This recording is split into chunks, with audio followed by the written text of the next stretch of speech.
जी बच्चों, हमने अभी तक पार्ट ए के 2 वीडियोस अपलोड कर दिए हैं, जिसमें पहली वीडियोस में छोटे क्वेश्चंस थे और दूसरी वीडियोस में थोड़े बड़े क्वेश्चंस थे। अभी आज के सेशन में हम पार्ट बी डिस्कस करेंगे, जिसमें कंपैरेटिव कॉमन साइज वगैरह और कैश फ्लो स्टेटमेंट के क्वेश्चंस होंगे। इनको केयरफुली आप पढ़िएगा, देखिएगा। कैश फ्लो का क्वेश्चन थोड़ा सा आपको हो सकता है पहली बार में लेंदी लगे, लेकिन अगर कोई भी कॉन्सेप्चुअल क्लैरिटी आपको लगती है कि उसमें आपको और चाहिए, तो कमेंट सेक्शन में हमें बताइए, हम उसके लिए अलग से वीडियो बनाएंगे। इसके अलावा एक कॉन्सेप्ट सीरीज शुरू होगी, जिसमें आपके टर्म 2 के लिए जितने भी टॉपिक्स उन्होंने कवर किए हैं उन सब पर छोटी छोटी वीडियोस आएंगी, जिसमें कि सारे कॉन्सेप्ट्स उस चैप्टर के डिस्कस किए जाएंगे। तो आप इस पे चैनल पे बने रहिए, वीडियो को लाइक कीजिए, शेयर कीजिए और सब्सक्राइब कीजिए। Thank you.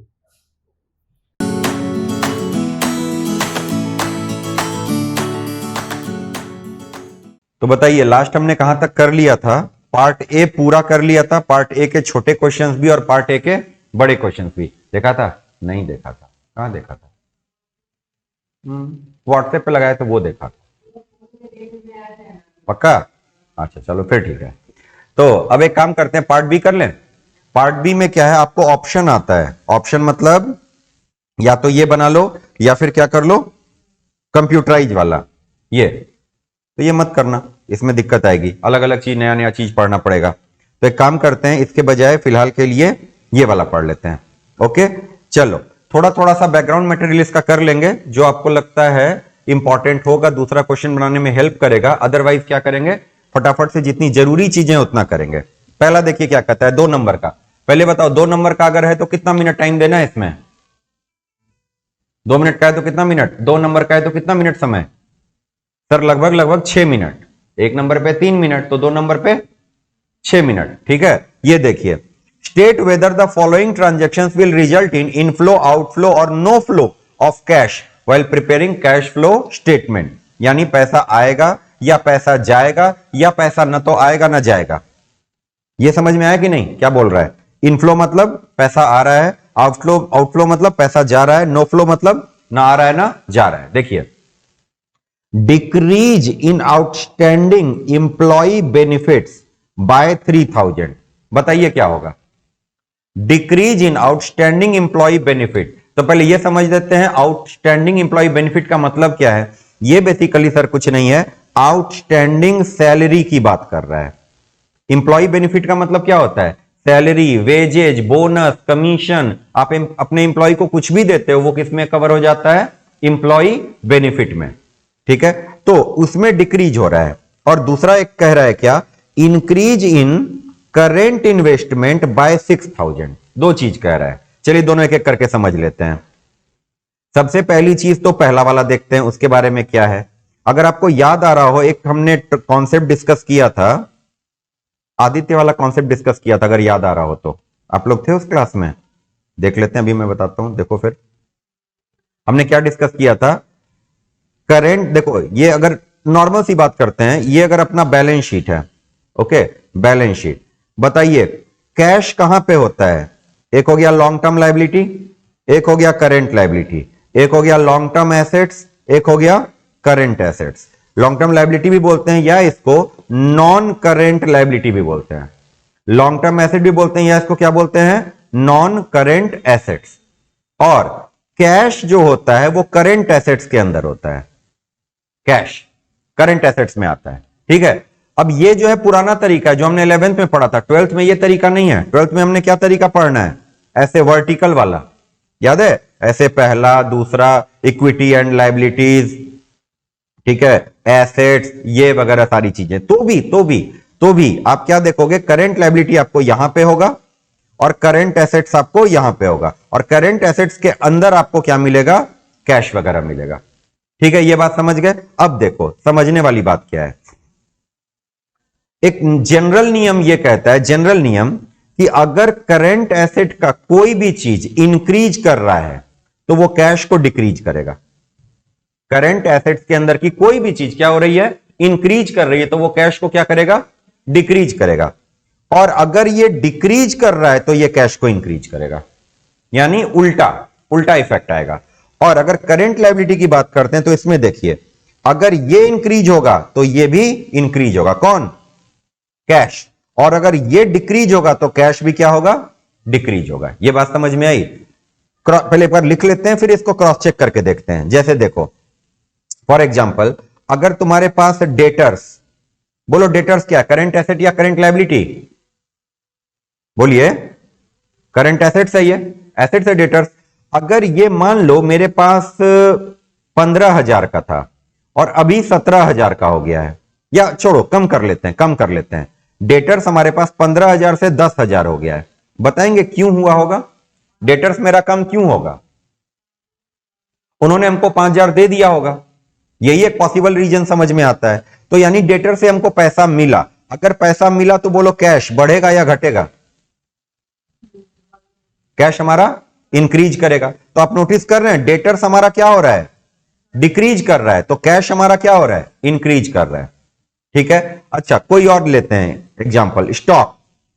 सपोज करो स्टॉक भी क्या है, आपका करंट एसेट्स है। स्टॉक मान लो हमारा 6,000 रुपए का था, 6,000 से बढ़ के ये हो गया कितना, फॉर एग्जांपल 8,000। बोलिए करंट एसेट बढ़ रहा है कि घट रहा है? बढ़ रहा है। 6,000 था, 6,000 से कितना हो गया, 8,000। यहां पे करंट लायबिलिटी क्या हो रही थी, कम हो रही थी, करंट एसेट बढ़ रहा है। एक बात बताइए, स्टॉक मेरा 6,000 से 8,000 क्यों हो रहा होगा? सर हमने स्टॉक लिया होगा। अगर आप स्टॉक लोगे तो आपके कैश पे क्या असर पड़ेगा, कैश हमारा जाएगा, यानी हमारा कैश क्या हो जाएगा सर, कम हो जाएगा। बात समझ में आई? तो क्या इसको अपन ऐसे लिख सकते हैं कि अगर करंट एसेट हमारा क्या होगा, इंक्रीज, तो हमारे कैश पे क्या असर पड़ेगा, डिक्रीज। और अगर करंट एसेट हमारा क्या होगा, डिक्रीज, तो कैश पे क्या असर पड़ेगा, इंक्रीज। एक बात तो अपने को यह समझ में आ गई, यानी कैश जो है वो करंट एसेट्स का अपोजिट चलता है। एक बात तो यह समझ में आई। दूसरी चीज देखो, अब करंट लायबिलिटी से समझते हैं। करंट लायबिलिटी, सपोज करिए आपने एक लोन ले रखा है, शॉर्ट टर्म लोन है आपका, या क्रेडिटर है, क्रेडिटर आपका कितने रुपए का है, फॉर एग्जाम्पल के लिए ले लो 20,000 रुपए का। क्रेडिटर कितना है आपका, 20,000 का, और 20,000 से ये हो गया कितना, 18,000।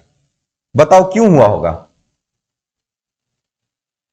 क्रेडिटर 20 से 18 क्यों हुआ होगा? हमने उसको पैसा दिया होगा। तो बताइए मेरा कैश बढ़ा होगा या घटा होगा? घटेगा। यानी अगर करंट लायबिलिटी घट रही है तो कैश भी क्या हो रहा है, घट रहा है। यानी करंट लायबिलिटी अगर घटेगी तो कैश भी घटेगा। और अगर मान लो कोई आपने लोन वगैरह का कुछ ले लेते हैं, फिलहाल के लिए कोई बैंक ओवरड्राफ्ट वगैरह का सिचुएशन ले लेते हैं। अगर मेरे पास लोन है 10,000 का और वहां से लोन मेरा बढ़ के हो गया कितना, बढ़ के हो गया 11,000, तो बताइए क्यों हुआ होगा लोन बढ़ के 11,000? हमने 1,000 का लोन और ले लिया होगा। तो बताओ अगर आप 1,000 का लोन और ले लोगे तो आपके कैश पे क्या असर पड़ेगा, वो बढ़ेगा या घटेगा? बढ़ जाएगा। यानी अगर करंट लायबिलिटी हमारी बढ़ती है तो हमारा कैश भी क्या हो जाता है, बढ़ जाता है। ये बात समझ में आई? तो एक ये चीज बहुत बहुत बहुत इंपॉर्टेंट है। ये कब काम आता है, schedule of changes in working capital, ये निकालने के काम आता है। तो ये चीज कहीं पे नोट कर लीजिए। और याद क्या रखेंगे सर, कैश रहता है किसके साथ, करंट एसेट के साथ, मगर इसका चलना फिरना किसके साथ होता है, करंट लायबिलिटी के साथ।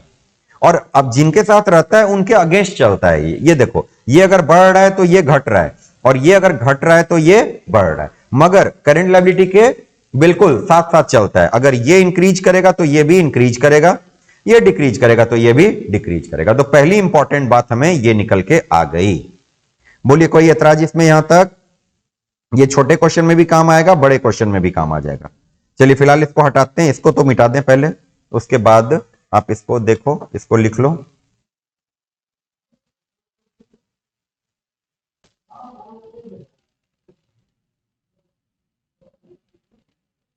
ठीक है, इसको हमने हटा देना है, यहां से हटा दिया। चलिए अब आगे देखते हैं, आगे क्या कह रहा है। अब देखो क्वेश्चन कह क्या रहा है आपसे कि क्या हुआ है और उसका असर क्या पड़ने वाला है हमारे कैश पे। देखिए ये कह रहे हैं हमसे क्या, ये कह रहे हैं डिक्रीज इन आउटस्टैंडिंग सैलरी या डिक्रीज इन आउटस्टैंडिंग वेजेस। आप एक बात बताइए, मेरी आउटस्टैंडिंग सैलरी कम हो रही है, क्यों कम हो रही होगी, सोच के बताइए। आउटस्टैंडिंग सैलरी आप बोलते किसको, कोई ऐसी सैलरी जो हमें देनी है मगर हमने अभी तक दी नहीं है और वो कम हो रहा है। जैसे मेरे ऊपर जो आउटस्टैंडिंग सैलरी थी वो कितने रुपए की थी, मान लो 1 लाख रुपए की, अब वो डिक्रीज होके हो गया 90,000। बताओ ये क्यों हुआ होगा? हमने सैलरी पे कर दिया होगा, पे कर दिया होगा। तो एक बात देखिए, यानी और सैलरी पे करोगे तो आपके कैश पे क्या असर पड़ेगा?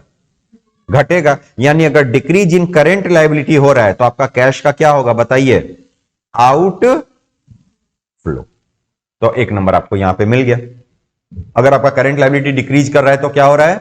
कैश का क्या हो रहा है बताइए? आउटफ्लो हो रहा है। ये बताइए, समझ में आ गया? पक्का? अब देखो अगला, increase in current investment by 6,000। आपने क्या किया है? करेंट इन्वेस्टमेंट खरीदा है 6,000 का। तो 6,000 का इन्वेस्टमेंट खरीदोगे तो बताओ आपके कैश पे क्या असर पड़ेगा? कैश जाएगा, कैश घट जाएगा। तो कायदे से यहां पे आंसर ये लिखने का मन कर रहा है सर मेरा कि इसको मैं क्या लिख दूं यहां पे? कैश का ये क्या हो जाएगा? ये भी आउटफ्लो। लेकिन नहीं, क्यों नहीं? जो करेंट इन्वेस्टमेंट होता है ना, ये भी कैश एंड कैश इक्विवेलेंट में आ जाता है, कैश इक्विवेलेंट में। तो अब बात को समझिए, अगर मान लो मैंने क्या करा, मैंने करेंट इन्वेस्टमेंट खरीदा, तो एंट्री मेरी क्या बन जाएगी? Current investment account debit to cash या बैंक, जो भी आप कर लो, कैश या बैंक। तो पैसा गया, ठीक है, मेरा पैसा कम हो गया, मगर जो मेरा करेंट इन्वेस्टमेंट बढ़ रहा है वो फिर क्या कर देगा? मेरे कैश एंड कैश इक्विवेलेंट को बढ़ा देगा। तो जितना कम हो रहा है उतना ही बढ़ रहा है। बताइए नेट इंपैक्ट क्या आएगा हमारे कैश फ्लो पे? बताएंगे? कुछ भी नहीं आएगा। तो यानी इसका आंसर क्या हो जाएगा सर? No flow. यानी ये क्या हो जाएगा? तो पहले का आंसर क्या हो गया बताइए? पहले का आंसर क्या हो गया? Outflow, outflow. और इसका आंसर हो गया नो फ्लो। बोलिए, बात समझ में आ गई या कोई ऐतराज? ठीक है, 2 नंबर का सवाल था, इसमें कुछ करने वाली बात है नहीं। और अगला, अगला कितने नंबर का सवाल है देखना जरा? 3 नंबर का, और 3 नंबर के लायक भी है। 3 नंबर ज्यादा के लायक है भी नहीं। अगर कैलकुलेटर आपके पास अवेलेबल होता तब तो 3 नंबर के लायक भी नहीं होता, तब 1 या 2 नंबर, नहीं 2 नंबर के लायक, 1 नंबर तो बहुत कम हो गया, 2 नंबर के लायक होता। चलो देखते हैं ये क्या कह रहा है। ये हो गया, इसमें तो ज्यादा रुकने की जरूरत नहीं है। 11 नंबर करें? कितनी देर में हमने बना लिया? अगर ये डिटेल डिस्कशन छोड़ दें, जो हमने ये CACL वाला लिखा था, इसको छोड़ दो, तो अदरवाइज इसमें कितना देर लगेगा? इसका 2 लाइन लिखने में 2 मिनट। और जबकि इसके लिए हमारे पास टाइम है कितना? 3 गुने 2 6 मिनट। तो तब भी हमारे पास 4 मिनट ज्यादा रहता है। तो ये आपको बेनिफिट है यहां पे। चलिए उसके बाद देखते हैं। अब देखो, ये कह रहे हैं कि भाई एक कंपनी है, इसका आपको क्या बना देना है? Comparative statement. Comparative statement, comparative statement का मतलब क्या होता है? कंपेयर करना। बताइए क्या मतलब होता है इसका? कंपेयर करना। ये देखिए वर्ड ध्यान से सुनिएगा, कंपेयर। कंपेयर करने का मतलब होता है 2 ईयर्स को एक दूसरे से कंपेयर करना। 2 ईयर्स को एक दूसरे से क्या करना? कंपेयर। यानी 2020 को किससे कंपेयर करना है? हमें 2021 से कंपेयर करना है। ओके। और एक देखिए आपको दिखेगा क्या? Common size. कॉमन साइज दिखेगा। कॉमन साइज का मतलब होता है कि इसको, ये भी एक तरह का कंपैरिजन है, ठीक है, लेकिन इसमें क्या होता है ना, हम कोई एक चीज पकड़ते हैं और उसके साइज पे सबको लेकर आ जाते हैं। तो सबसे पहली बात ये सुनो, आपको एक बात समझ में आएगी, वो मैं आपको बताता हूं। जब भी आपको वर्ड मिले, पहले तो कंफ्यूजन जानते हो कहां होता है? सर कंपैरेटिव में क्या करना है, कॉमन साइज में क्या करना है? आप एक बात सुन लो, जब भी आपको अगलों ने क्या पूछ दिया? कंपैरेटिव, कंपैरेटिव, ठीक है, कंपैरेटिव में ऑलवेज 2 बैलेंस शीट की जरूरत पड़ेगी। कितने बैलेंस शीट की जरूरत पड़ेगी? 2 बैलेंस शीट, या 2 SPL की जरूरत पड़ेगी। क्यों 2 SPL की या 2 बैलेंस शीट की जरूरत पड़ेगी? क्योंकि कंपेयर करना है तो आप 2 बैलेंस शीट जब तक दोगे नहीं, तब तक हम कंपेयर किससे करेंगे बताओ?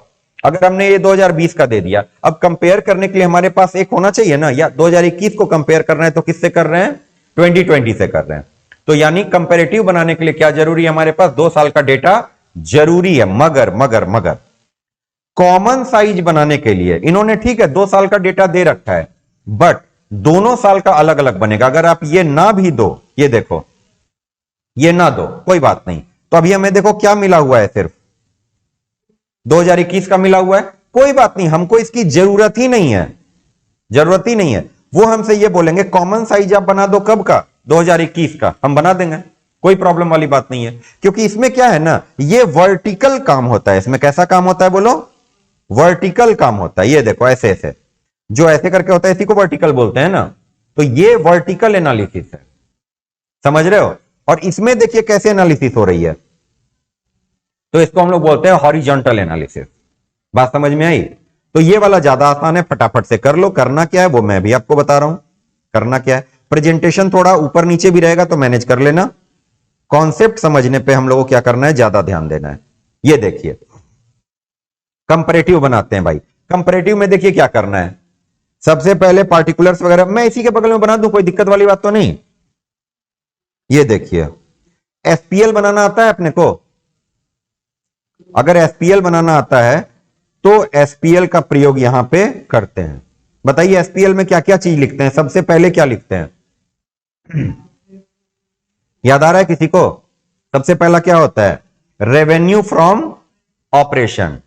ये क्या लिखने के बाद पढ़ के सुना दिए उसका थोड़ी चलेगा, पहले बोलना होगा ना। बोले थे? ठीक है, तो फिर तब बढ़िया। रेवेन्यू फ्रॉम ऑपरेशन, ठीक है। उसमें से क्या माइनस करते हैं सर? पहले तो कुछ प्लस करते हैं। प्लस करते हैं क्या? अदर इनकम, ठीक है। अदर इनकम प्लस करते हैं तो हमारे पास क्या निकल के आ जाता है? Total revenue. क्या निकल के आ जाता है सर? Total revenue. कोई ऐतराज? चलिए अब बनाना भी शुरू करते हैं, हाथ के हाथ ना बनाना भी शुरू करते हैं। ये देखो ये बनाया हमने, ये बनाया सर कौन सा साल? 31 मार्च 2020 वाला, और ये बनाया 31 मार्च 2021 वाला। बताइए रेवेन्यू फ्रॉम ऑपरेशन हमारा कितना था? 30 लाख। यहां कितना था? 35 लाख। कोई ऐतराज है तो बताइए। उसके बाद अदर इनकम मेरी कितनी थी लास्ट ईयर? 3 लाख की। अगले साल कितनी है? 4,50,000 की। बहुत बढ़िया। अगर टोटल की बात करो तो बताइए यहां पे टोटल कितना है? 33 लाख। यहां पे टोटल कितना है? 39,50,000। हाँ जी 39,50,000। ठीक है, ये भी हमने कर लिया। अच्छा इसके बाद बताइए क्या करते हैं अगला? अब खर्चे वर्चे माइनस करेंगे सर। 4 नंबर में क्या लेकर के आएंगे? एक्सपेंसेज। बताइए एक्सपेंसेज में पहला एक्सपेंस क्या होता है हमारा? Cost of material consumed. Cost of material consumed. क्या देखना, 2 मिनट का क्वेश्चन है ये। कितना है रुपया? यहां पे बताओ कितना है? 20 लाख। यहां पे कितना है? 23 लाख। अच्छा जी मालिक। उसके बाद बताइए और क्या आएगा? सर अदर एक्सपेंसेस भी हैं कुछ कुछ। अदर एक्सपेंसेस कितना कितना? 1 लाख और 1,20,000। बोलिए कोई ऐतराज? तो अगर आप इसका टोटल करो तो टोटल एक्सपेंसेस कितना बनेगा? 21 लाख और 24,20,000। कोई ऐतराज? चलिए अब मेरे को क्या मिल गया? टोटल रेवेन्यू भी मिल गया और टोटल एक्सपेंसेस भी मिल गया। तो क्या कर देना है? दोनों का डिफरेंस निकालिए सर। और क्या करना है? डिफरेंस निकालेंगे तो इसको हम लोग क्या बोलेंगे? Profit before tax. चलो 33 लाख में 21 लाख गया, कितना बचेगा? 33 लाख में 21 लाख जा रहा है तो कितना बचेगा? 12 लाख। ठीक है, और यहां 39,50,000 में आपका चला गया 24,20,000। 30,000 यहां, 5 और 1, शायद 15,30,000। बोलिए कोई ऐतराज? यहां तक कोई दिक्कत है? सिंपल सिंपल काम कर रहे हैं यहां तक सब कुछ। चलो जी मालिक, अब ये बताओ टैक्स कितना देना है आपको? 40%। ये देखो गिवन है, टैक्स कितना है हमारा? 40%। चलो 12 लाख का 40% कितना हो जाएगा? 12 4 जा 48, 4,80,000। ओके, तो बताइए क्या बचता है उसके बाद? प्रॉफिट आफ्टर टैक्स कितना बचेगा? 7,20,000। माइनस करिए, निकल के आ जाएगा। कहिए कोई ऐतराज? पक्का?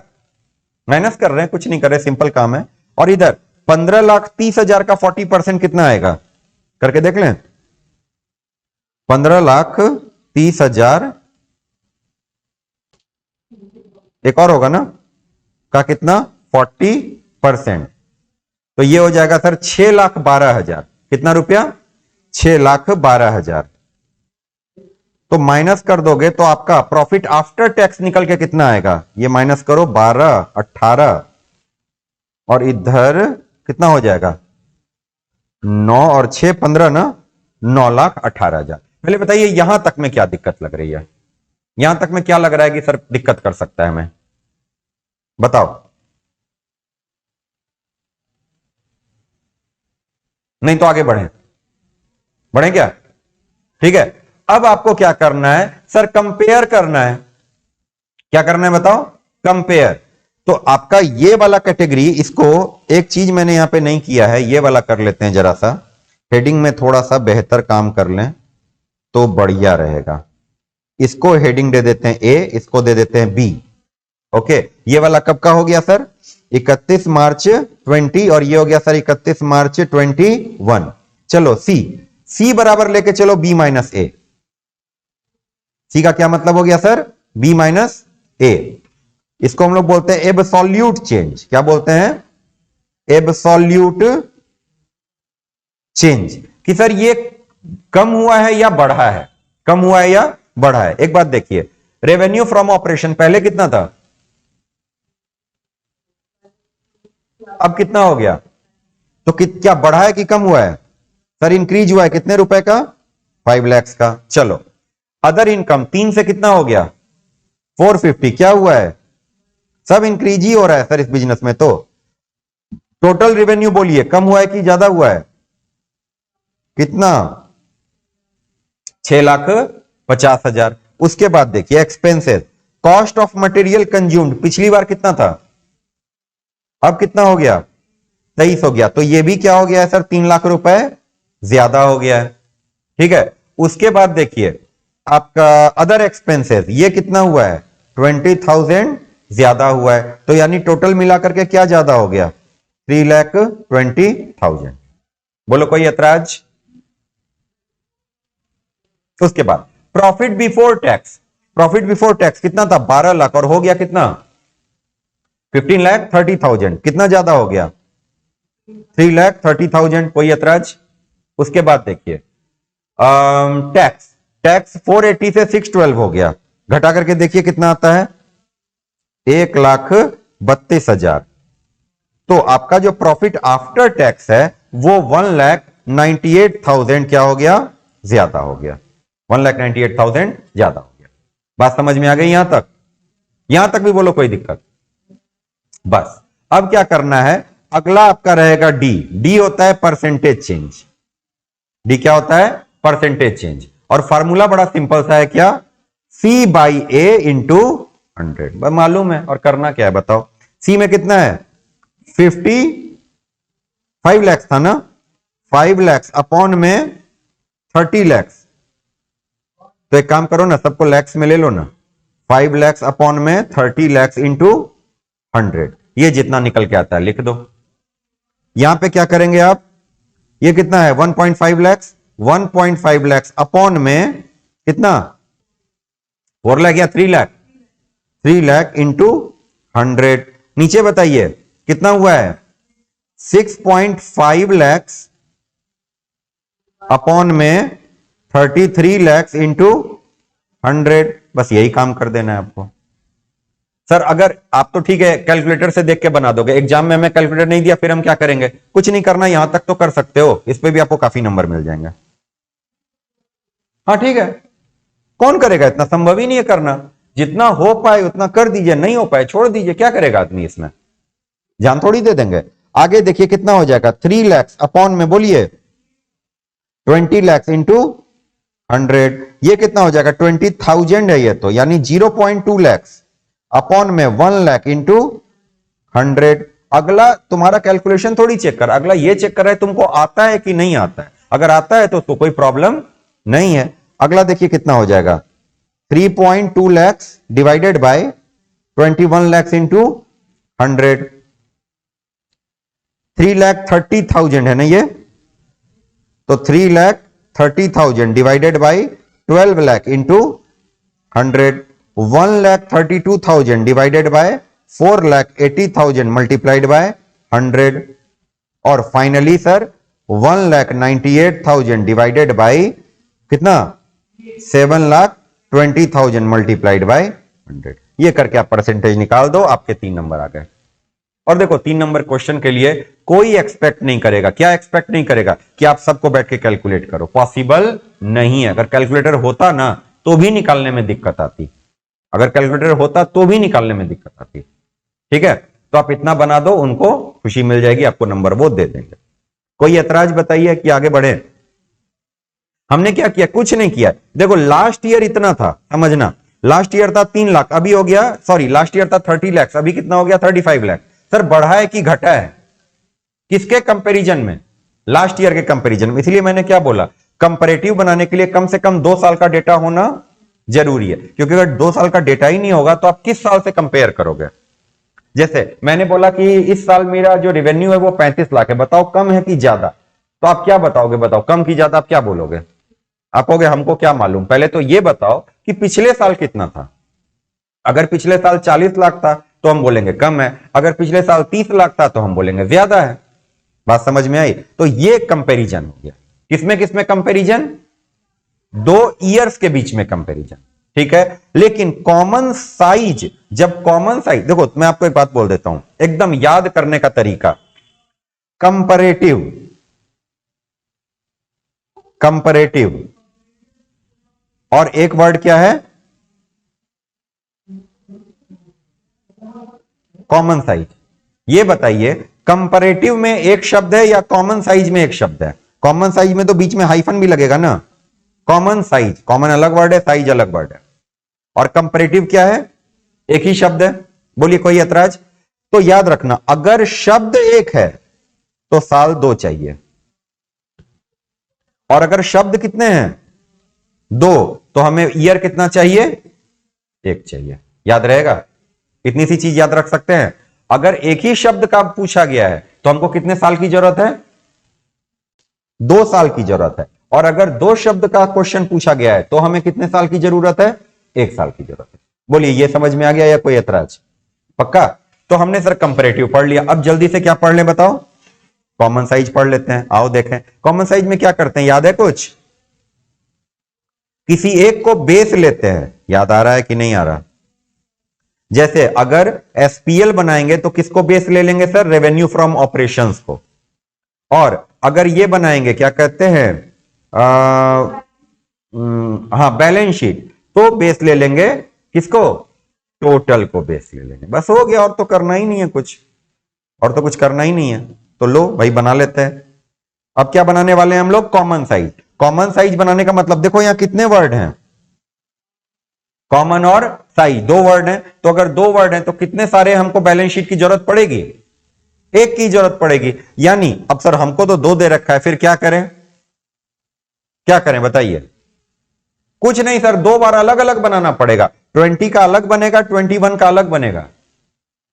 यानी ये एक क्वेश्चन के अंदर 2 क्वेश्चन आ गया।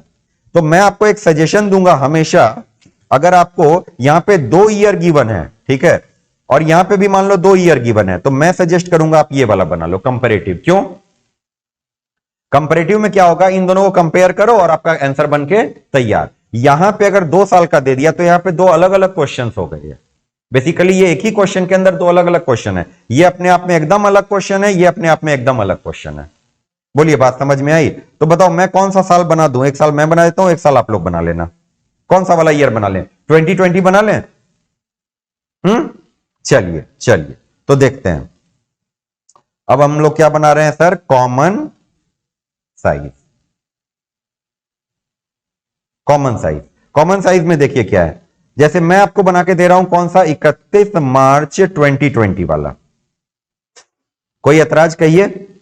तो अच्छा मैं एक कॉलम और बना दूं 31 मार्च 21 वाला, क्योंकि जब आप बनाओगे तो आपको दोनों पैरेलली बनाना पड़ेगा, ठीक है। फिर आप करोगे क्या, परसेंटेज ऑफ बैलेंस शीट, कौन सा वाला सर, 31 मार्च 2020 वाला, और एक कौन सा 31 मार्च 2021 वाला। तो अभी फिलहाल हम लोग किसको लेके चल रहे हैं, सिर्फ 2020 वाले को लेके चल रहे हैं।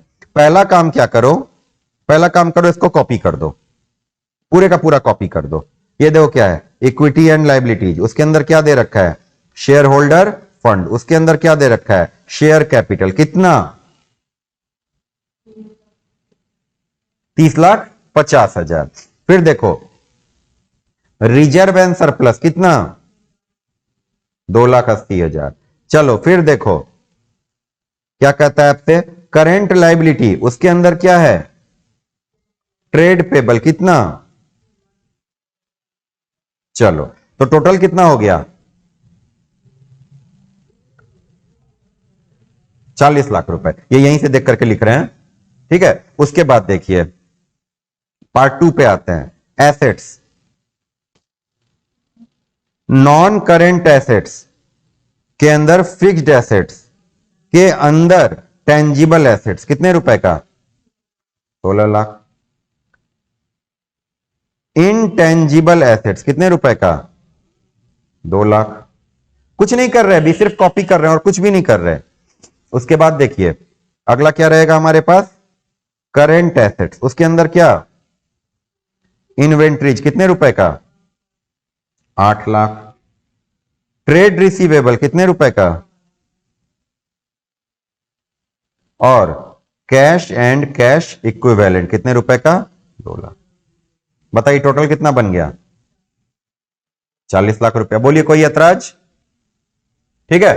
तो अब क्या करना है सर, अब क्या करना है, अब इस वाले कॉलम को छोड़ रहे हैं क्योंकि ये वाला कॉलम और ये वाला कॉलम आप लोग बनाइएगा। मेरा काम है क्या बनाने का, इसको यहां से कंपेयर कर देना। ये वाला कॉलम आप लोग बना लीजिएगा, जो भी लिखना है लिख करके कैसे बनना है अभी बताए थे। अब सुनो, बैलेंस शीट टोटल बताइए यहां पे कितना है, बताओ कितना है बैलेंस शीट टोटल। नहीं बैलेंस शीट टोटल सर यहां भी 40 लाख, यहां भी 40 lakh. Balance sheet total 40 lakh रुपया है सर यहां इस केस में। आप क्या करो, बैलेंस शीट टोटल को 100 मान लो। क्या मान लो 100। बैलेंस शीट टोटल को क्या मान लो 100। और उसके बाद आपको क्या करना है, एक एक करके आइटम उठाते जाना है, उसको टोटल से डिवाइड करके 100 से मल्टीप्लाई कर देना। आ गया सर, आ गया, परसेंटेज में आ जाएगा। यानी क्या करना है सर, ये देखो 30,50,000 डिवाइडेड बाई कितना 40 लाख इंटू 100, जो भी आता है 28 लाख। 28 है ना कि 2,80,000 है, तो ये ज्यादा इजी लग रहा है। हाँ तो ठीक है,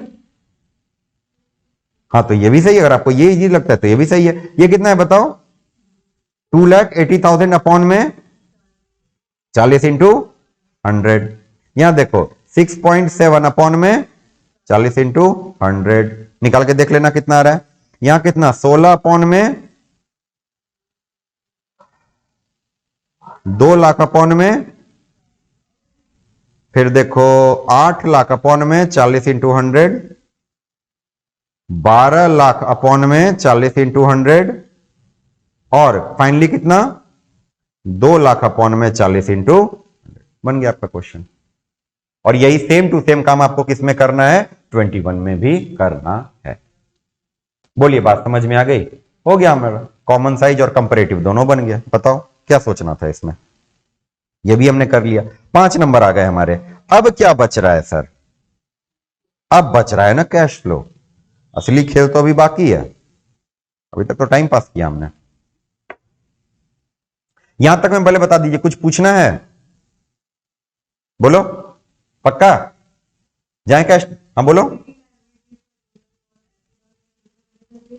ऑब्वियसली बैलेंस शीट का और मतलब क्या है, बैलेंस शीट का तो मतलब ही यही है ना कि बैलेंस शीट का दोनों साइड क्या होगा आपस में इक्वल होगा। और बैलेंस शीट का मतलब क्या है बताइए, ठीक है। चलिए आगे देखें, हो गया है। हाँ हाँ? हाँ। अब अब अगला इंपॉर्टेंट चीज क्या, कैश फ्लो स्टेटमेंट, ठीक है। कैश फ्लो स्टेटमेंट बनाना है भाई। कैश फ्लो स्टेटमेंट के लिए बोलो तो कितने साल के बैलेंस शीट की जरूरत पड़ती है, इसमें 2 साल चाहिए, इसमें 2 साल चाहिए, ये 1 साल से काम नहीं चलेगा। बिकॉज कैश फ्लो का मतलब ही होता है 1 साल के कैश को दूसरे साल के कैश से क्या करना, कंपेयर करना। कि साल के बिगिनिंग में हमारे पास इतना कैश था, साल के एंड में हमारे पास इतना कैश है, तो मेरा कैश गया कहां या आया कहां से। समझ गए बात को, चलिए चलिए ये बनाते हैं भाई, ये बनाते हैं, मजा आएगा। 5 नंबर। और एक बात बताऊं आपको, ये जो है ये वाला क्वेश्चन आपका सबसे ज्यादा समय लेगा, इसमें समय लगता है तो कोई बात नहीं, इसमें लगाते हैं समय, दिक्कत वाली बात क्या है। चलो जी, cash flow statement, cash flow statement, ठीक है, ओके। बताइए इसका परफॉर्मा क्या होता है। ए में क्या लिखते हैं हम लोग, cash flow from operating activities. B में क्या लिखते हैं, cash flow from investing activities. आप लोग पूरा पूरा लिखना, ठीक है। सी में क्या लिखते हैं, cash flow from financing activities. जब आप तीनों को ऐड कर दोगे तो क्या निकल के आता है, ए प्लस बी प्लस सी करोगे तो क्या निकल के आता है, सर डी निकल के आता है। डी क्या है, ए प्लस बी प्लस सी कर देंगे तो हमारे को क्या निकल के आएगा, net cash flow, net cash flow निकल के आ जाता है, ठीक है। उसमें क्या करना है हमको, उसमें ऐड करना है क्या, opening cash and cash equivalent. तो क्या निकल के आ जाएगा हमारे पास, closing cash and cash equivalent. बोलिए बात समझ में आई आपको। तो एक काम करो, अगर आप चाहो तो ओपनिंग वाला और क्लोजिंग वाला तो आप अभी के अभी लिख लो, ढूंढो कैश एंड कैश इक्विवेलेंट कितना कितना दे रखा है। 265 का ओपनिंग है, पहले ये चेक कर लेना भाई ईयर कौन सा लिखा हुआ है, क्या पता कहीं कल को वो क्या करें, उलट पुलट करके लिख दें, फिर हम सारा क्वेश्चन उल्टा पुल्टा करके चले आए। तो ये चीज गलती मत करना। तो यहां पे अगलों ने लिखा है सर कितना, 2,65,000 ओपनिंग में, तो मैंने यहां पे ओपनिंग में कितना लिख दिया, 2,65,000। क्लोजिंग में कितना है सर, 2,98,000। तो चलो काफी सारा काम तो हमने कर लिया, दो चीजें तो लिख दी। अब कितना बचा है, अब इतना ही तो बचा है। इसमें भी एक बात बताएं आपको, आप ये भी जान सकते हो क्या, ये वाला कैसे, कितने में 265 जोड़ेंगे कि 298 हो जाए, ये दोनों ऐड होगा ना आपस में। तो एक काम करो, 298 में 265 घटाओ, 298 में आप क्या माइनस कर लो, 265, तो ये निकल के आता है सर 33,000। कितना, 33,000। यानी यहां का भी मालूम है अपने को कितना रहेगा, 33,000। लेकिन इतना सा लिखने में बताओ कितने नंबर मिलेंगे, क्या पता एक आध नंबर मिल जाए कहीं, उससे ज्यादा नहीं मिलेगा। उसके लिए आपको क्या करना पड़ेगा, ये तीन चीज तो लिख दिया, ठीक है। अब असली खेल कहां पे है, यहां पे लिखना क्या है, समझ गए। बनाना शुरू करें, चलिए ठीक है बनाना शुरू करते हैं। ओके, तो अब देखो सबसे पहला एक वर्किंग नोट बनाते हैं सर। वर्किंग नोट हमारा क्या रहेगा, कैलकुलेशन ऑफ क्या, cash flow from operating activities.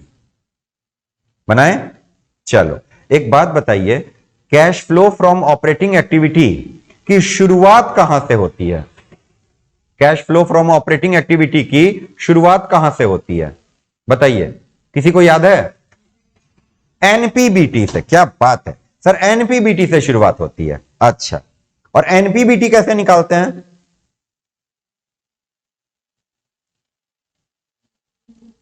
NPBT से शुरुआत होती है, ये तो याद आ गया सर, ये तो चलो इतना याद आ गया, ये भी बहुत है। Net profit before tax and extra ordinary items, ठीक है, एनपीबीटी बोल दिया तो भी काम चल गया हमारा, tax and extra ordinary items, extra ordinary items, ठीक है। लेकिन चलिए फिलहाल ये देखते हैं सर ये एनपीबीटी आएगा कैसे। सुनो इसके लिए क्या है, इसके लिए एक और खोपचे में वर्किंग नोट बनाओ, क्या sir, calculation of NPBT, NPBT का कैलकुलेशन। इसमें मैंने आपको क्या बोला था याद करने के लिए, देखो एक तो मैंने बोला था difference of SPL, difference of क्या, एसपीएल, ये लिख दो। इसमें चार चीजें आपको ऐड करनी थी, एक चीज आपको माइनस करना था, याद आ रहा है, चार चीजें ऐड करनी थी, एक चीज माइनस करना था। बताइए क्या क्या चीजें ऐड करनी थी, बोलो बोलो, transfer to reserve, provision for tax, फिर इंट्रीम डिविडेंड और प्रोविजन फॉर डिविडेंड। या जो आप प्रपोज्ड डिविडेंड।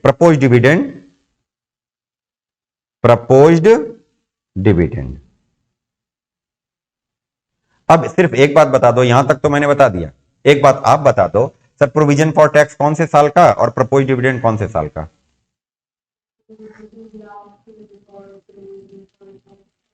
क्या बात है, ऐसा क्यों लग रहा है कि मतलब वैलिडेशन? सर ये वाला बोल रहे हैं, चलेगा आपको ठीक लगता नहीं तो हम बदल भी सकते हैं जवाब, कोई ऐसी बात नहीं है, दिल पे नहीं लेना।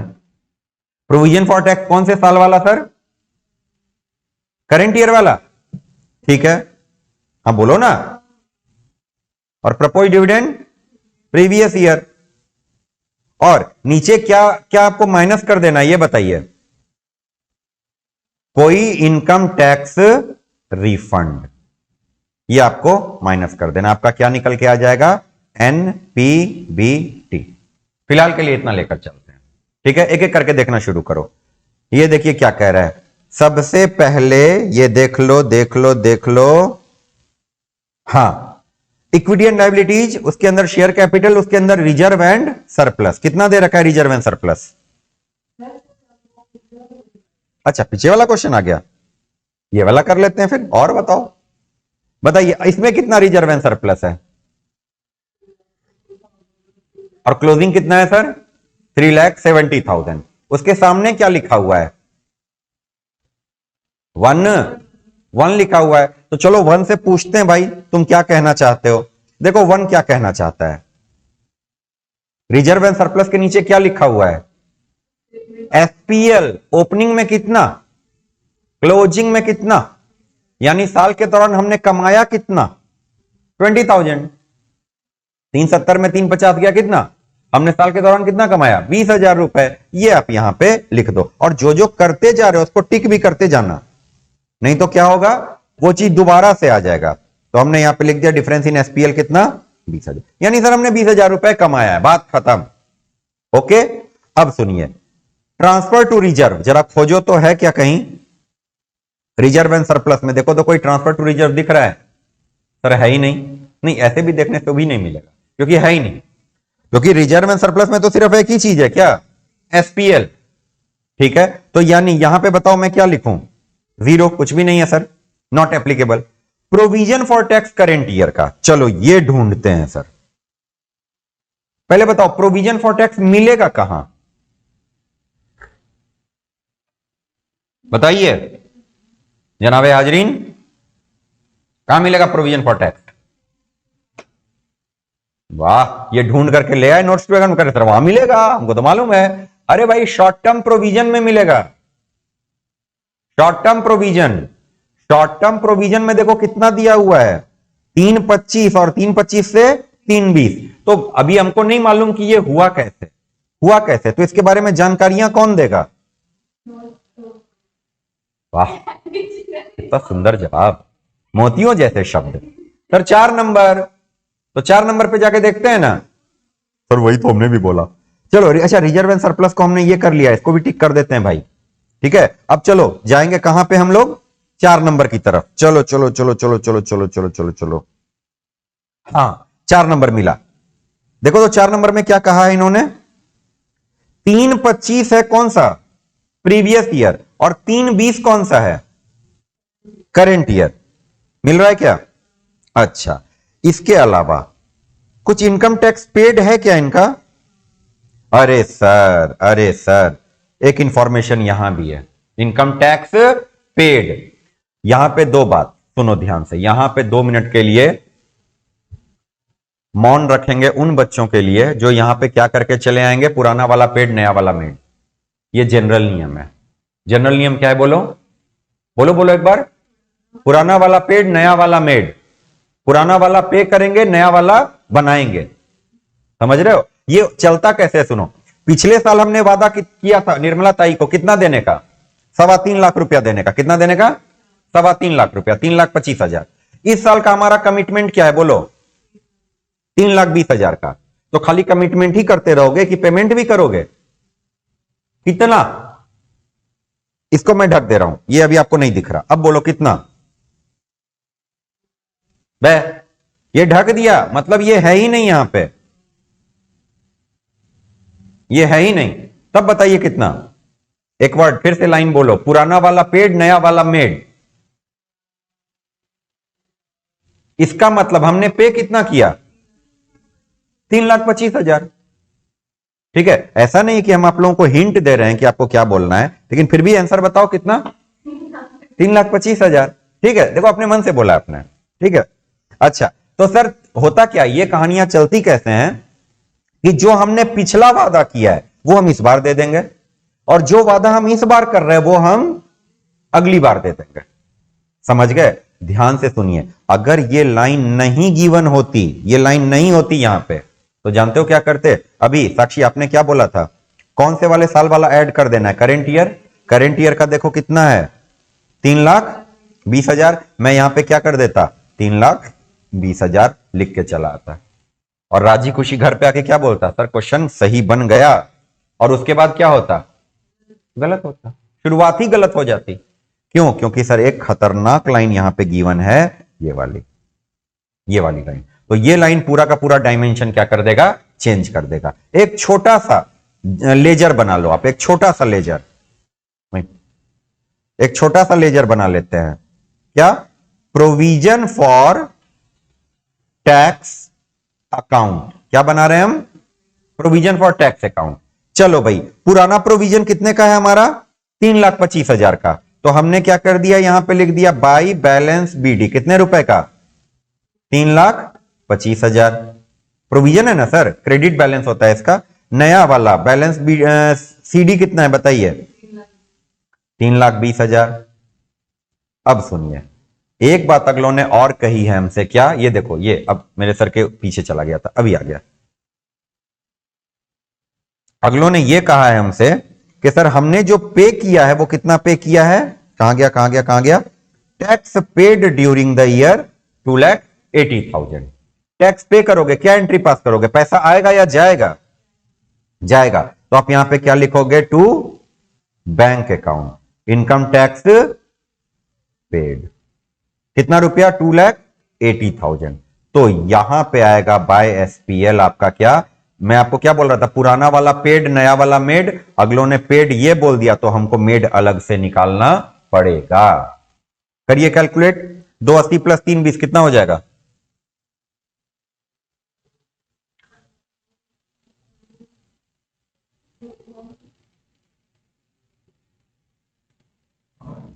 पूछ रहे हैं कि बता रहे हैं, बताते हुए लग नहीं रहा था कि आप बता रहे हैं। 6 लाख, 6 लाख, बहन तू बोल, 6 लाख। क्या करेंगे, मॉर्निंग में आ जाएंगे, क्या करेंगे, या डे टाइम में आ जाएंगे किसी समय।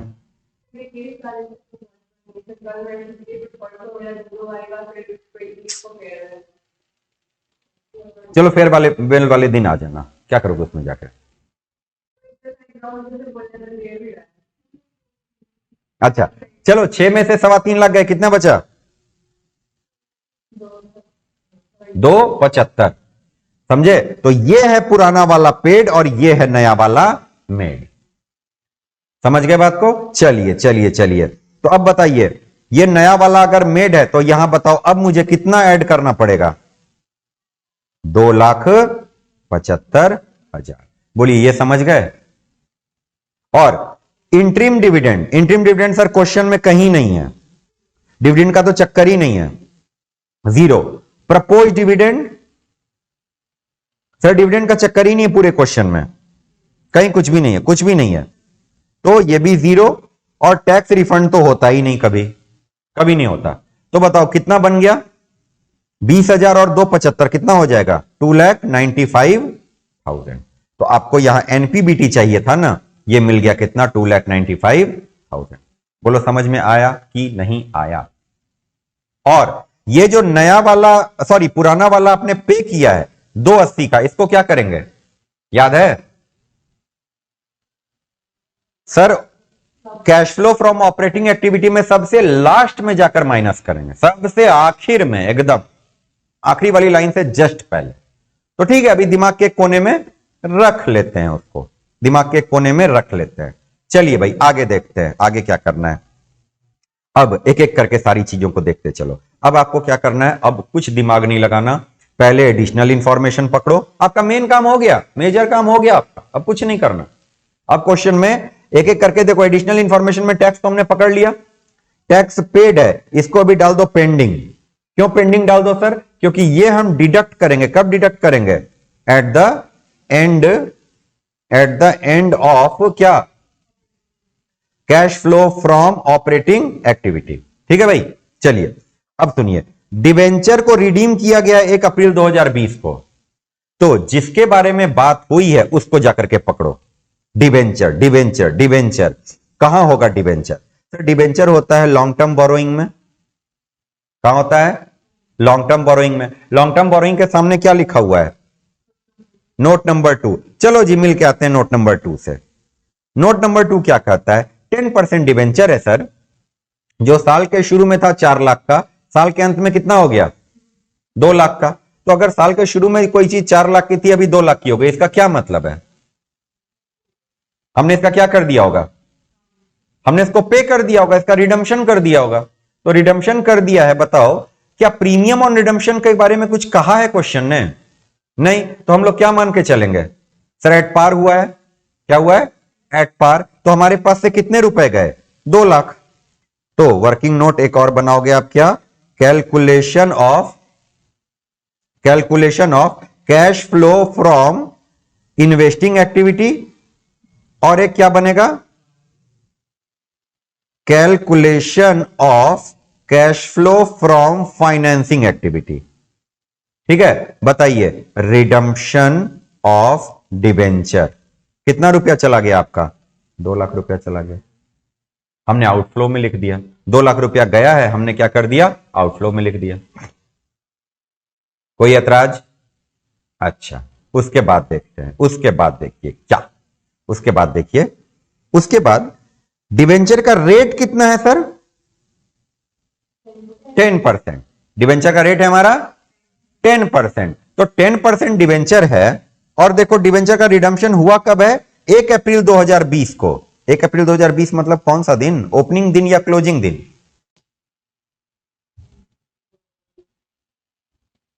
ओपनिंग डेट पे हुआ या क्लोजिंग डेट पे? कैसे मालूम? अरे सर 31 मार्च 2020 के अगला दिन आएगा 1/4/2020। अब 20/20 मिल गया, इसीलिए ओपनिंग।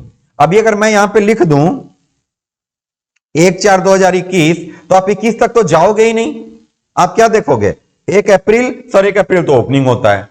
नहीं रे पागल, आप किसको देखना है? आपको ईयर को। ईयर कौन सा गिवन है यहां पे? 2020। और 2020 मेरा कौन सा साल है? ओपनिंग वाला, इसीलिए ओपनिंग है। यानी साल के शुरू में ही, at the beginning of the year ही, हमने डिवेंचर को क्या कर दिया? 2 लाख के डिवेंचर को रिडीम कर दिया है। तो 4 लाख मेरा डिवेंचर था, मैंने 2 लाख का डिवेंचर रिडीम कर दिया, तो बचा कितना? 2 लाख का डिवेंचर। तो मुझे जो पूरे साल का इंटरेस्ट लगेगा वो किस पे लगेगा? 2 लाख पे या 4 लाख पे? 2 लाख पे। 2 लाख पे 10% कितना?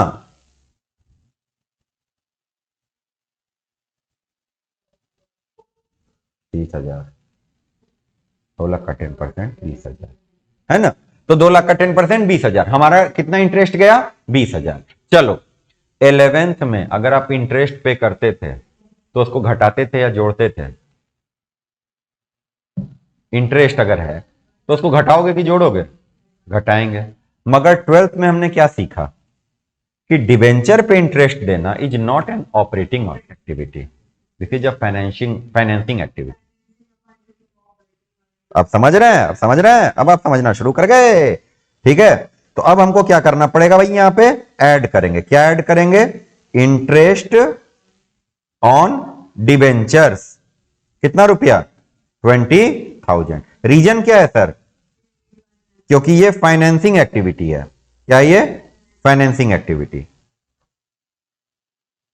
और यहां पर तो ऐड कर दिया, मगर आपको क्या करना पड़ेगा? इंटरेस्ट ऑन डिवेंचर को यहां पे माइनस करना पड़ेगा 20,000 रुपए।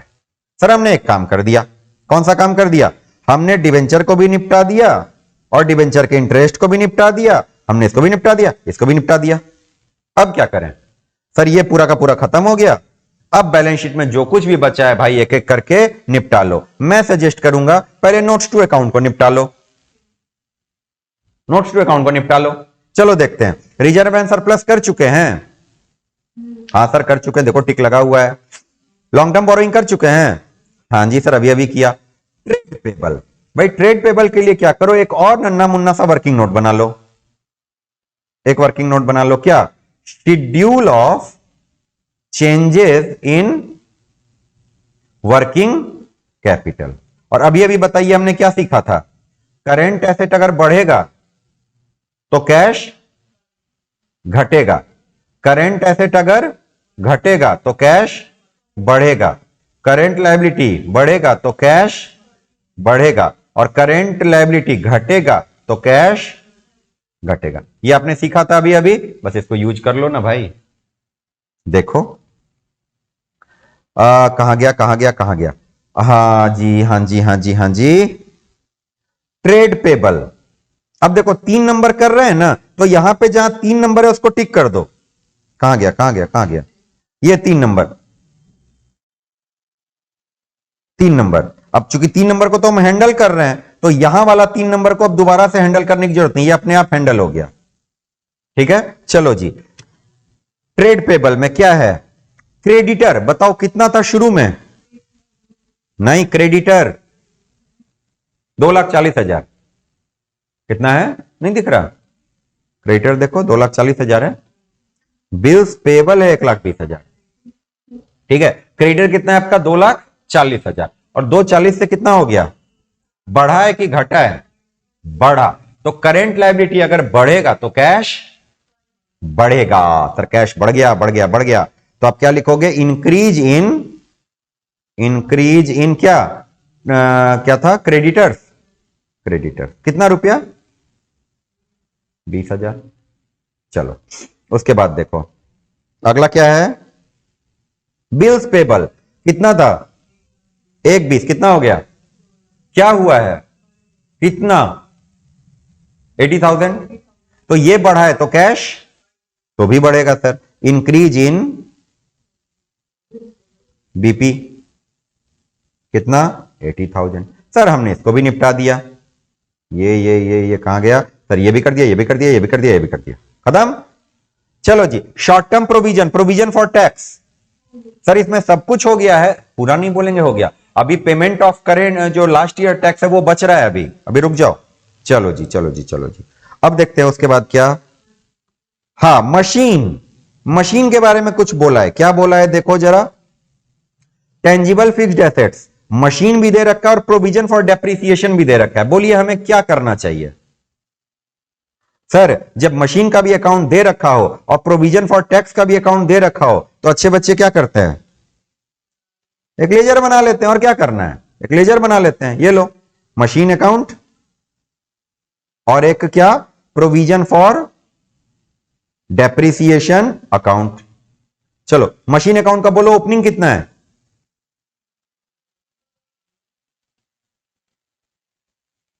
बोलो ना। हाँ पक्का हो? 5,50,000। ठीक है चलो, क्लोजिंग बैलेंस कितना है? 6,60,000। तो मतलब अगले साल कितना हो जाएगा? 7,70,000। अरे मजाक था रे, वही बहुत टुच्चा लेवल का। कुछ भी हो सकता है, ऐसा थोड़ी है, गजब हाल है। ठीक है अच्छा, ये बताओ गोलू के पापा के 3 बेटे थे, रामू श्यामू, तीसरे बेटे का नाम क्या था? गोलू। अमाल, ध्यान ही नहीं है, कैसे काम चलेगा बताओ। अच्छा अच्छा चलिए, यहां पे बाय बैलेंस बीडी बताइए, प्रोविजन फॉर डेप्रिसिएशन का ओपनिंग बैलेंस कितना है? क्या? 1,00,000 पक्का हो?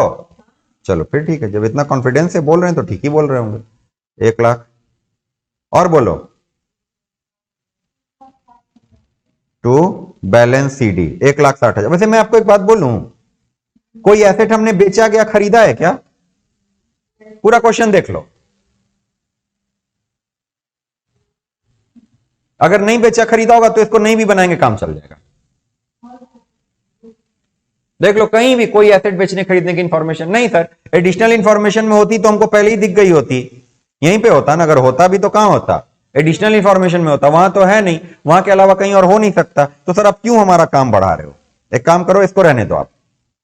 अब देखो अच्छा लग रहा है, पहले बोला कि बनाना है, अभी बोल रहे हैं कि नहीं बनाना, तो चलो कुछ तो बचा है ना, तो ये बनाने की जरूरत है नहीं, क्योंकि इसमें सिर्फ घटा देना और कुछ नहीं करना। देखो 1,00,000 का आपका ओपनिंग प्रोविजन फॉर डेप्रिसिएशन है, क्लोजिंग में 1,60,000, मतलब आपने इस साल के दौरान कितना डेप्रिशिएट किया है?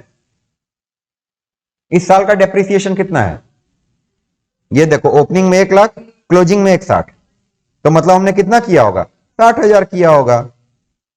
ये नहीं भी करते तो काम चल जाता, घटा के वैसे भी काम चल जाना है, कौन सी बड़ी बात है। एक बार बताओ, 60,000 कर दिया है तुमने, ट्रेडिंग पीएल में क्या कर दिया होगा? उसको माइनस किया होगा, लेकिन सर उसमें कैश तो गया ही नहीं। ये क्या है सर? Non cash. तो आप क्या कर दोगे? 60,000 को क्या कर दो? एड बैक कर दो। चलो ये देखो, तुम्हारे पास मशीन था 550 का, क्लोजिंग में 660 का, तो इसका क्या मतलब है? तुमने 1,10 की मशीन क्या करी है? परचेज करी है। नहीं, लॉजिकल नहीं लग रहा? तो 1,10 की मशीन खरीदी है, तो बोलो पैसा आया होगा कि गया होगा? चला गया होगा। तो इन्वेस्टिंग में लिख दो क्या? Purchase of machine. कितने रुपए का? 1,10,000। कहो कोई ऐतराज? चलो आगे देखते हैं। सर हमने ये भी कर लिया, उसके बाद देखिए सर ये भी कर लिया, ये भी कर लिया, सब कुछ हो गया सर, ये सब सब सब हो गया। Intangible fixed asset, patent 6 number, अगर 6 नंबर मैं यहां से कर लूंगा तो फिर मैं यहां पे भी 6 नंबर को टिक कर दूंगा। टेंजिबल भी कर लिया सर, इंटेंजिबल भी कर लिया, सब होता जा रहा है, फट फट फट फट होता जा रहा है। ठीक है भाई, चलो बताओ पेटेंट कितने रुपए का था? बचा कितना है? क्यों ऐसा हुआ होगा? सर पेटेंट बेच दिया होगा। नहीं, क्या मान के चलते हैं हम लोग? जैसे फिक्स्ड एसेट में डेप्रिसिएशन होता है वैसे इसमें एमोर्टाइजेशन होता है, तो यानी हमने पेटेंट को क्या कर दिया है? एमोर्टाइज कर दिया या राइट ऑफ कर दिया है। तो इसका भी वही सेम काम करेंगे जो हमने किसका किया था? डेप्रिसिएशन का, एमोर्टाइजेशन ऑफ पेटेंट। ये भी कौन सा खर्चा है सर? Non cash. कितने रुपए का? कितना हुआ था? 8,000। 8,000 ना, तो आप क्या करो, यहां पे 8,000 क्या कर दो? ऐड कर दो। कहो कोई ऐतराज? चलिए सर हमने ये भी काम कर दिया, तो बड़ी तेजी से बन रहा है, मजा आ गया।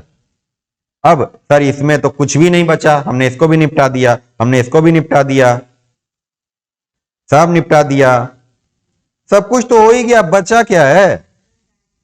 बचा क्या है?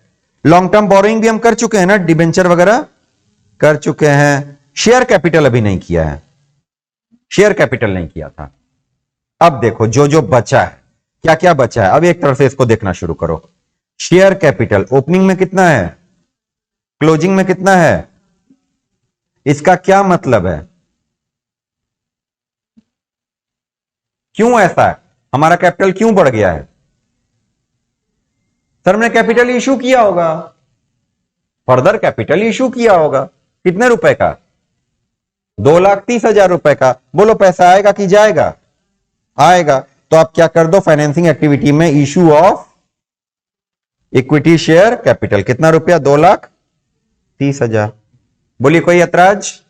चलिए हमने सर इसको भी कर दिया। कहां गया कहां गया कहां गया कहां गया? सर हमने इसको भी कर दिया। रिजर्व सरप्लस हम कर चुके हैं, लॉन्ग टर्म बोरिंग हम कर चुके हैं, ट्रेड पेबल हम कर चुके हैं, शॉर्ट टर्म प्रोविजन हम कर चुके हैं, सब कुछ कर चुके हैं। इसमें एक चीज बचा है, उसको बाद में देख लेंगे। टेंजिबल कर चुके, इंटेंजिबल कर चुके। Long term loan and advances कितने रुपए का था? अंत में कितना हो गया? लेकिन ये सोचो, ये जो है, ये हमने लोन दिया है या हमने ये लोन लिया है?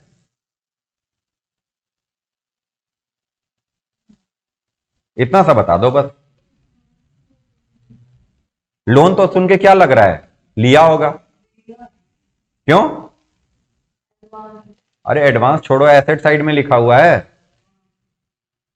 एसेट साइड में लिखा हुआ। एसेट में लिया हुआ लोन थोड़ी होता है। यानी ये क्या है सर? ये इन्वेस्टमेंट है। क्या है ये? इन्वेस्टमेंट है और नॉन करेंट में है, इसीलिए फिक्स्ड वाला करंट इन्वेस्टमेंट नहीं है। करंट इन्वेस्टमेंट होता तो कैश इन कैश इक्विवेलेंट में चला जाता, ये नॉन करंट इन्वेस्टमेंट है। तो यानी हमने इन्वेस्टमेंट खरीदा है कितने का, 30,000 रुपए का। कहां जाके लिख देंगे, परचेज ऑफ इन्वेस्टमेंट, कितना रुपया, 30,000। हमने ये भी खरीद लिया।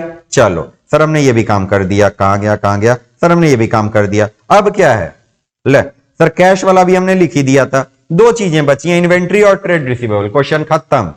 इन्वेंट्री बोलो कितने रुपए का है, 270। 270 से कितना हो गया है, 290। मतलब बढ़ा है कि घटा है, करंट एसेट बढ़ता है तो कैश घट जाता है, घटता है, खत्म होता है। तो इंक्रीज इन इन्वेंट्री कितने रुपए का, कितना है, कितना कितना बोलो, कितना है, कितना है, 20,000। तो 20,000 हमने क्या कर देना है सर, माइनस। चलो अगला देखो क्या है, अगला क्या है, ट्रेड रिसीवेबल 240 से 260 हो गया है। ये भी क्या हो गया, 20,000 रुपया बढ़ गया है। अगर बढ़ा है 20,000 रुपए तो यहां भी पैसा क्या होगा मेरा, कम हो जाएगा। Increase in trade receivable. चलो बस अब हो गया हमारा क्वेश्चन खत्म, कुछ बचा ही नहीं क्वेश्चन में। चलिए कर ले फटाफट से। 20,000 बोलो एक बार, बोलते चलो कितना कितना है, 20,000 प्लस 80,000 प्लस नहीं सर, माइनस 40,000, कितना हो गया, 60,000। पॉजिटिव या नेगेटिव, पॉजिटिव। तो यहां इसको ऐड में लिख दो। कहां गया कहां गया कहां गया कहां गया, ऐड में जाकर के लिख दो क्या, चेंजेज इन वर्किंग कैपिटल, कितना रुपया, 60,000। लेस वाले में तो कुछ लिखना ही नहीं पड़ा सर हमें, कुछ भी नहीं। तो क्या आ जाएगा सर, बताइए क्या आ जाएगा,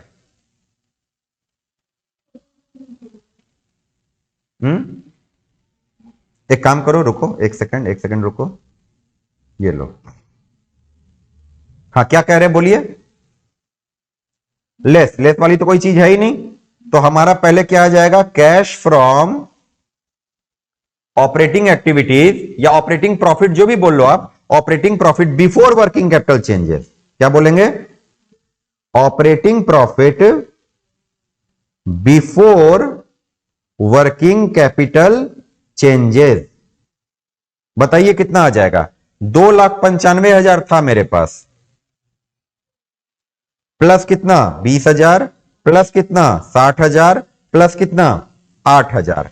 ये आ गया सर 3,83,000, 3,83,000। अब इसमें क्या कर देना होगा हमें, 60,000 रुपया ऐड कर देंगे, चेंजेस इन क्या, वर्किंग कैपिटल, कितना 60,000। तो कितना आ जाएगा, चलो भाई करके देख लें, प्लस 60,000 सर 4,43,000, कितना 4,43,000। ये हो गया कैश जनरेटेड फ्रॉम ऑपरेशन। और एक चीज मुझे इसमें से माइनस करनी है, कौन सी चीज, tax paid, income tax paid. तो माइनस कर दो भाई, इनकम टैक्स पेड कितना, इनकम टैक्स पेड कितना था याद है, हमने निकाला था यहां पे कहीं तो भी निकाला था। ये कितना रुपया, 2,80,000। हमने ये इसमें से माइनस कर दिया, कितना रुपया, 2,80,000। हमारे पास क्या निकल के आ गया, cash flow from operating activity. कितना हो गया सर देखिए तो, माइनस 2,80,000, 1,63,000। सर पॉजिटिव है तो क्या करें, बोलिए पॉजिटिव है तो क्या किया जाए, यहां पे जाके लिख दो पॉजिटिव कितना, 1,63,000। चलो नीचे आओ, इन्वेस्टिंग एक्टिविटी, सर दोनों नेगेटिव ही है, तो cash flow from investing activity कितना हो जाएगा, माइनस में कितना, 1,40,000। आप यहां पे लिख दो कितना, 1,40,000 क्या, माइनस नेगेटिव। और फाइनेंसिंग कितना हो जाएगा सर, ये देख लीजिए, cash flow from financing activity 2,20,000 और 2,30,000, यानी कितना 10,000 रुपए मेरे ख्याल से क्या निकल के आ रहा है, पॉजिटिव। 10,000 रुपया पॉजिटिव निकल के आ रहा है, हमने यहां पे लिख देना है 10,000 रुपया पॉजिटिव, मेरा क्वेश्चन बन गया। समझ में आई बात? इतना सा था क्वेश्चन। तो ये क्वेश्चन लेकिन सर बना दिए तो ठीक है, तो भी लग रहा है कि थोड़ी दिक्कत ही आती है, रुकिएगा एक मिनट रिकॉर्डिंग। ठीक है, 163 माइनस 140 प्लस 10,000, ये 33,000 आ गया आपका, ये पूरा मैच कर गया। लेकिन सर यहां पे देखने में ठीक है, समझ में आ जाता है, लेकिन खुद से बनाना पड़ेगा तो इसमें 10 जगह गलती होगी। तो इसका तरीका क्या है? सबसे बढ़िया तरीका देखो, आप एक चीज नोटिस करो, इसमें हमने कितने सारे वर्किंग नोट बना दिए। अब क्या होता है, जितना वर्किंग नोट बने बनाते जाओ, अगर पूरा फाइनल आंसर नहीं भी बन रहा है तो क्या होगा आपका, जितना बनाया उतने पे नंबर आ जाएगा। छोड़ने से तो बेहतर है। बुक में आंसर कैसे रहता है, आपको एक पूरा कंपोजिट ये में पूरा आंसर डाल देते हैं, एक जगह गलती होगी सब जगह गलती। ठीक है, तो आप क्या करिए, आप अलग अलग बनाइए, पहले सीएफएस का ये खांचा खींच दीजिए, इसमें बनाना है हमको। उसके बाद क्या करना है सर, सीएफएफओए, आईए और एफए, इसके लिए क्या चाहिए, एनपीबीटी। एनपीबीटी के लिए हमने क्या कर दिया, एक अलग से बना दिया, एनपीबीटी निकाल दिया। उसके बाद जितना आपसे बनता जाए बनाते, समझ गए? और आपका सीक्वेंस क्या रहेगा सर, सबसे पहले शुरुआत कहां से करेंगे हम लोग, एडिशनल इंफॉर्मेशन से। पहले तो एनपीबीटी निकालेंगे, उसके बाद एडिशनल इंफॉर्मेशन, उसके बाद नोट्स टू अकाउंट, और लास्ट में जितना बच जाएगा क्वेश्चन उतना बना देंगे। बोलिए समझ में आ गया? हमारा तीनों सेशन में ये कंप्लीट हो गया। पहले सेशन में क्या करा हमने, पार्ट ए का कौन कौन सा क्वेश्चन, छोटा छोटा क्वेश्चन, फिर हमने क्या किया पार्ट ए का बड़ा क्वेश्चन, और फिर हमने क्या कर लिया पार्ट बी। ठीक है,